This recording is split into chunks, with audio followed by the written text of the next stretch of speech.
நம்மளோட லைஃப்ல சில விஷயங்கள தேர்ந்தெடுக்கும் போதே சரியா தேர்ந்தெடுக்கிறதுக்கு தவறிட்டோம் அப்படின்னா, நமக்கு வேற வழியே இல்ல. அனுசரிச்சு தான் போகணும். நம்மளோட வாழ்க்கையில நிம்மதி இருக்காது, சந்தோஷம் இருக்காது.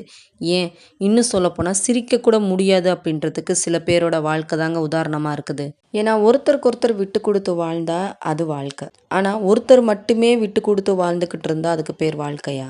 இப்படிதாங்க சில பேர் வெளிய சொல்ல முடியாத அளவுக்கு இருக்கக்கூடிய வாழ்க்கைய தான் வாழ்ந்துகிட்டு இருக்கிறாங்க. வாழ்க்கையில நம்ம சிந்திக்க வேண்டிய 2 விஷயங்கள். 1 ஒரு நபரோட வெளிப்பட தோற்றத்த பார்த்து, அந்த நபர் இப்படிதான் இருப்பாங்க அப்படின்னு சொல்லி நம்மளாவே யூகிக்க கூடாது. ஏன்னா, யாருடைய வெளிப்பட தோற்றத்துக்கும், அவங்களோட குணநலன்களுக்கும் கொஞ்சம் கூட சம்மந்தமே இருக்காது. 2 தனக்கு எல்லாம் தெரியும் அப்படின்னு நினைக்கிறது தப்பு கிடையாது. அது உங்க மேல நீங்க வச்சிருக்கக்கூடிய நம்பிக்கைய பொறுத்தது. ஆனா, தன்னை சுத்தி இருக்கிறவங்களுக்கோ, மத்தவங்களுக்கோ எதுவுமே தெரியாது அப்படின்னு நினைக்கிறதோ, இல்ல தனக்கு தெரிஞ்சத விட கம்மியா தான் தெரிஞ்சிருக்கும் அப்படின்னு நினைக்கக்கூடாது. வாழ்க்கையில யாருக்கு தான் ஏமாற்றம் இல்ல, யாருக்கு தான் தோல்வி இல்ல. எல்லாருமே ஒரு கட்டத்துல இந்த மாரி ஒரு சூழல தாண்டி தான் வெளிய வந்திருப்பாங்க. அதனால நடந்து முடிஞ்ச விஷயங்கள நெனச்சுக்கிட்டு, கவலைப்பட்டுக்கிட்டு, செயல்படாம இருக்கிறத விட, ஒரு தடவ கொஞ்சம் துணிச்சலோட முயற்சி தான் செஞ்சு பாருங்களேன்.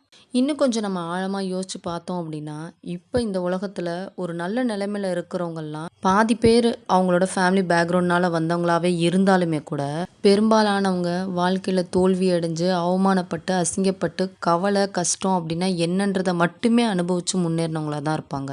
உங்களோட வாழ்க்கையில முன்னேற்றம் வேணும் அப்படின்னா, இன்னையிலேருந்து உங்ககிட்ட இருக்கக்கூடிய நல்ல விஷயங்கள அங்கீகரிக்க கத்துக்கோங்க. உங்களுக்கான நல்ல சூழல நீங்களே உருவாக்கிக்கோங்க.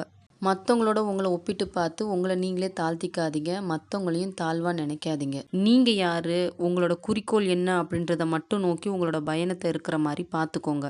இப்பயும் ஒண்ணும் கெட்டு போகலங்க. இதுவரையும் போனதெல்லாம் போகட்டும். இப்போ உங்களோட பாதைய நீங்க சரி செஞ்சு, உங்களுக்கானதுல மட்டும் கவனத்த செலுத்துனா கூட, இனி வர காலத்துலயாவது உங்களோட வாழ்க்கையில நீங்க முன்னேற்றத்த பார்க்கலாம்.